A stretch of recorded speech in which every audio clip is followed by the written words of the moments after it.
Hello दोस्तों, आप सभी का स्वागत है मेरे यूट्यूब चैनल पे। आज हम लोग क्लास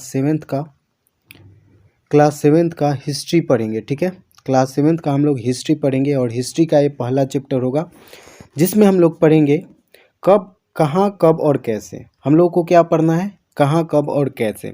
तो इस चैप्टर की शुरुआत करने से पहले फ्रेंड्स, आप लोगों को पता होना चाहिए कि इतिहास किसे कहते हैं।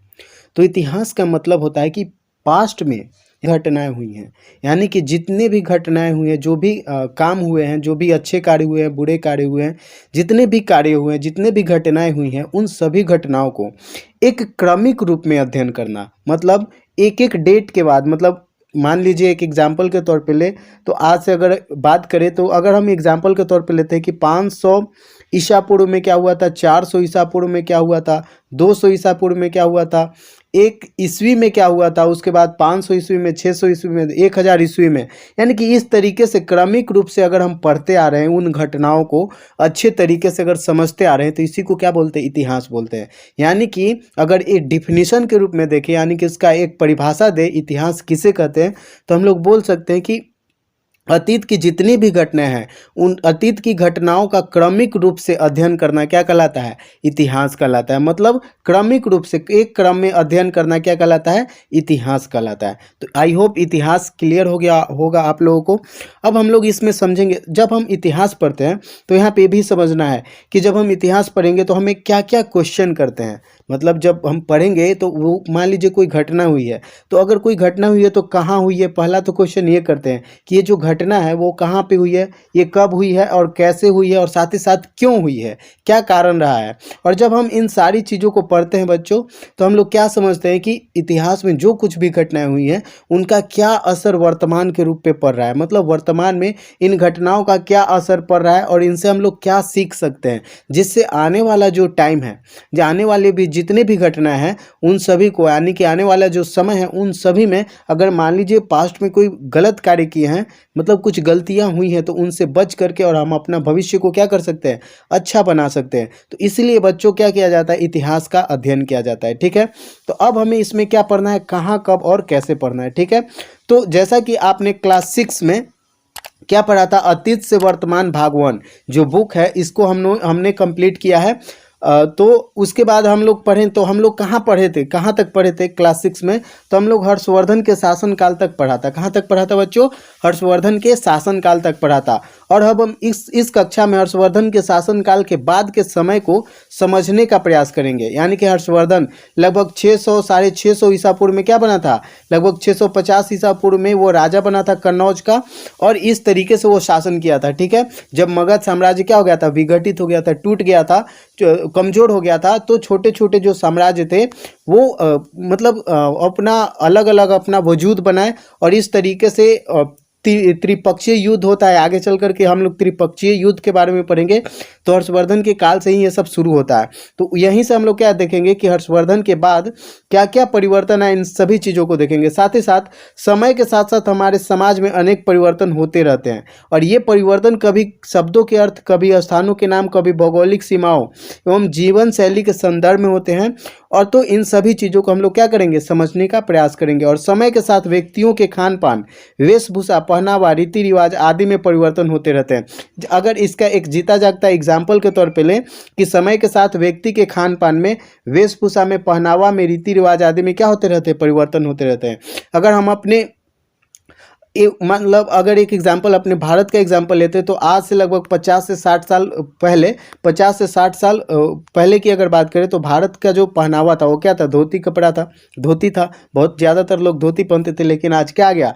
जीन्स आ गया, और अलग अलग तरीके के वेशभूषा आ गए, खान पान भी बदल गया। हम लोग अलग अलग तरीके के खान पान खा रहे हैं, लेकिन पहले क्या था? चावल रोटी ये सब खाते थे, और आज क्या है? अलग अलग तरीके के व्यंजन है। तो चाउमीन हो गया, बर्गर हो गया, पिज्ज़ा हो गया, ये सारी चीज़ें हैं, मैगी हो गया, अलग अलग तरीके के खान पान आ गए। तो ये सब क्या होता है? समय के साथ परिवर्तित होते रहता है, और साथ ही साथ रीति रिवाज भी क्या हो जाता है? परिवर्तित होते रहता है। और अपने देश में ही अगर बात करें तो किसी दूसरे राज्य में जाएंगे तो वहाँ के खान पान, पहनावा आदि में अंतर देखने को मिलेगा। जब आपको उनके साथ कुछ दिनों तक रहने का मौका मिलेगा तो संभव है कि आपकी जीवन शैली में भी क्या हो जाए? परिवर्तन दिखने लगे।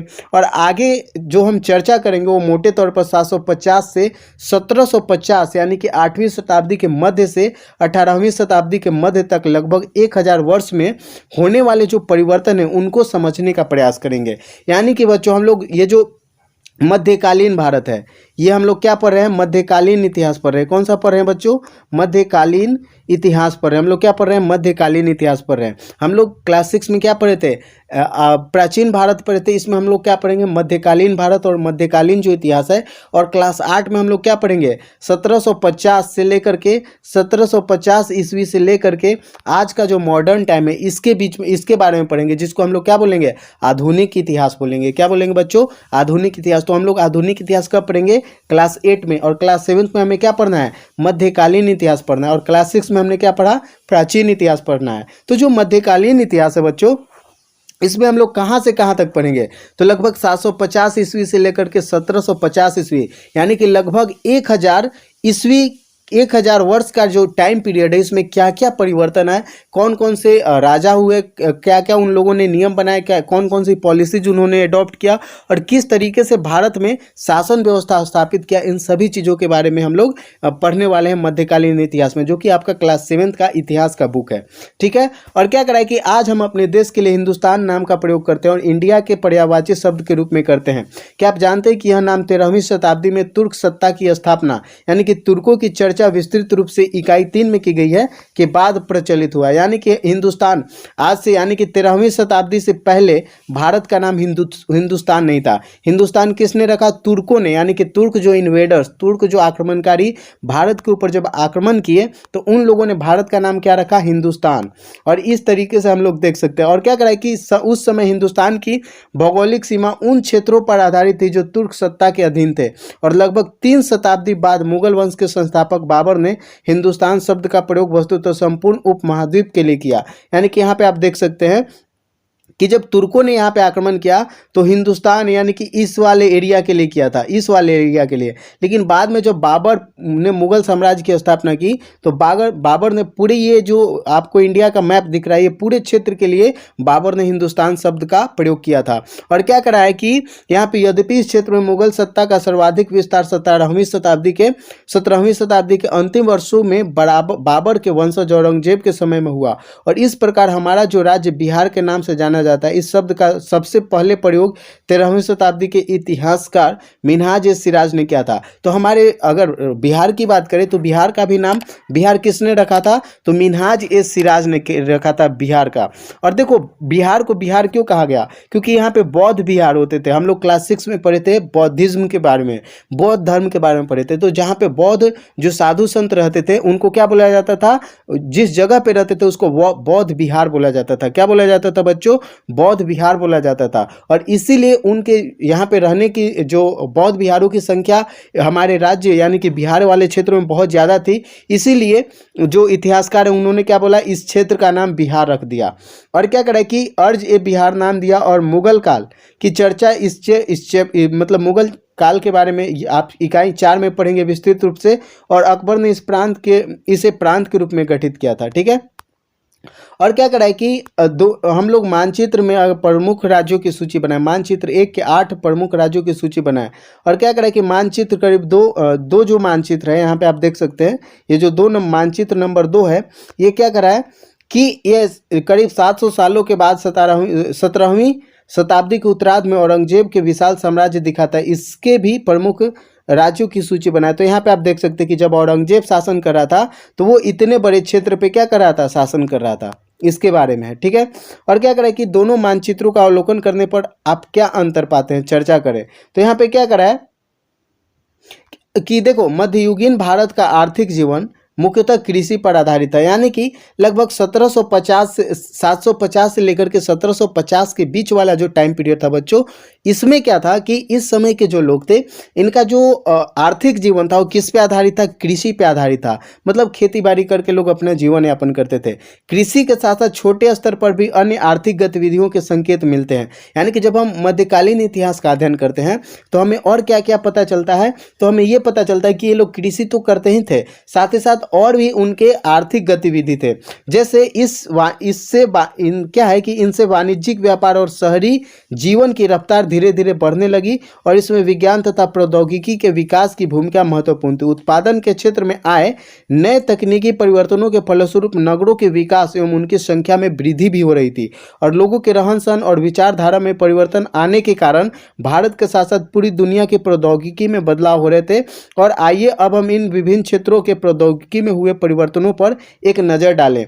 तो यहाँ से कहने का क्या मतलब हुआ बच्चों कि ये लोग कृषि तो कर ही रहे थे, साथ ही साथ आपस में व्यापार भी कर रहे थे। अब व्यापार और वाणिज्य हो रहा है तो इससे क्या होगा, लोगों में समृद्धि आएगी, नए नए शहरों का विकास हो रहा था। और इस तरीके से हम देखते हैं कि मानव जीवन में क्या आ रहा था, बदलाव आ रहा था। और क्या करें कि मानव जीवन को बेहतर और उन्नत बनाने के लिए विज्ञान के सिद्धांत पर आविष्कृत विभिन्न कल पुर्जों और मशीनों का व्यवहारिक प्रयोग जैसे खेती, कल कारखाने आदि प्रौद्योगिकी कहलाता है। तो अगर आपसे कोई पूछे कि प्रौद्योगिकी किसे कहते हैं तो हम लोग क्या बोलेंगे कि मानव जीवन को बेहतर और उन्नत बनाने के लिए विज्ञान के सिद्धांत पर आविष्कृत विभिन्न कल पुर्जों और मशीनों का व्यवहारिक प्रयोग क्या कहलाता है, प्रौद्योगिकी कहलाता है। मतलब किसी भी, अब ये प्रौद्योगिकी कहने का मतलब क्या हुआ कि जो साइंस का हम लोग थ्योरी पढ़ते हैं और उसके थ्योरी पे आधारित जो कोई भी क्या बनाया जाता है, मशीन बनाया जाता है जो मानव जीवन के लिए उपयोग किया जाता है, तो वो क्या कहलाएगा, प्रौद्योगिकी कहलाएगा। क्या कहलाएगा बच्चों, प्रौद्योगिकी कहलाएगा। जैसे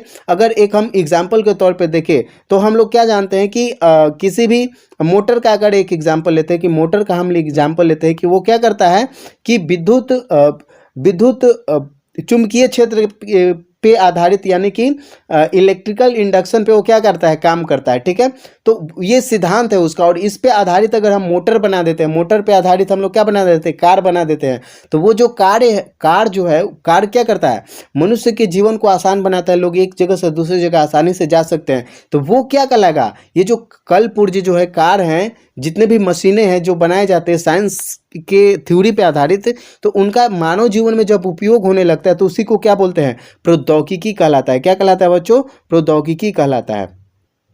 अब देखो क्या करा है कि जैसा कि आप जानते हैं कि प्राचीन समय से ही खेती लोगों की आय का प्रमुख साधन है और पहले खेतों की कुड़ाई के लिए कुदाल या फावड़ा का इस्तेमाल होता था, बाद में हल का इस्तेमाल होने लगा। ठीक है, और खेतों की सिंचाई हेतु जल प्राप्त करने के कई साधन थे। वर्षा के जल को भी तालाब और कुंडों में इकट्ठा कर सिंचाई की जाती थी। कुओं से भी सिंचाई होती थी। कुओं से पानी को बाहर निकालने के लिए कई तकनीकी यंत्र प्रचलित थे। पानी को बाहर निकालने के लिए अर्घट या घंटी यंत्र का इस्तेमाल प्राचीन समय से ही होता था और बाद में रहट का इस्तेमाल होने लगा। और रहट में जंजीर लगी होती है जो पानी को गहराई से निकाल पाना संभव बनाती है और वहीं दांतेदार पहिए इसे पशु शक्ति के उपयोग और जंजीर की गति के ठीक तरह से नियंत्रित करने में सक्षम बनाते हैं, जो कि आप चित्र 1 में देख सकते हैं। और आज भी कई गाँव में कहीं कहीं सिंचाई के लिए रहट का प्रयोग आप आसानी से देख सकते हैं। तो यहाँ पे ये जो पिक्चर आपको दिखाई दे रहा है, यहाँ पे क्या करता है कि ये जो बैल है वो चारों तरफ ऐसे ऐसे घूमता है और इससे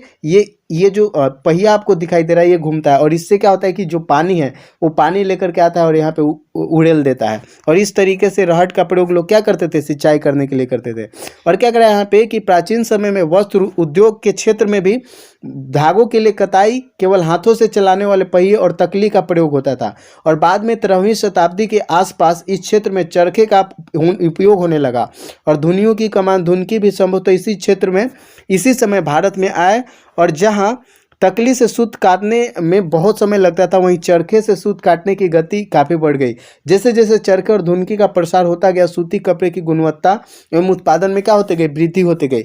यानी कि इस तरीके से हम लोग देख सकते हैं कि साइंस का उपयोग करके टेक्नोलॉजी विकसित की जा रही है, जो कि मानव जीवन के लिए क्या है, उपयोग में आ रहा है। इसी को क्या बोलते हैं बच्चों, प्रौद्योगिकी बोलते हैं। क्या बोलते हैं, प्रौद्योगिकी। जैसा कि आप कक्षा 6 में पढ़ा था कि लेखन के क्षेत्र में हमारे देश के लोग तार के पत्तों पर अधिकतर प्रयोग करते थे, परंतु मध्य युग में तुर्कों के आगमन के साथ लेखन में कागज का व्यापक उपयोग होने लगा और सबसे पहले 100 ईस्वी के आसपास चीन में बनाया गया था। यानी कि सबसे पहले अगर बात की जाए कि कागज़ कहाँ पे बनाया गया था, तो 100 ईस्वी में कहाँ पे बनाया गया था, चीन में बनाया गया था।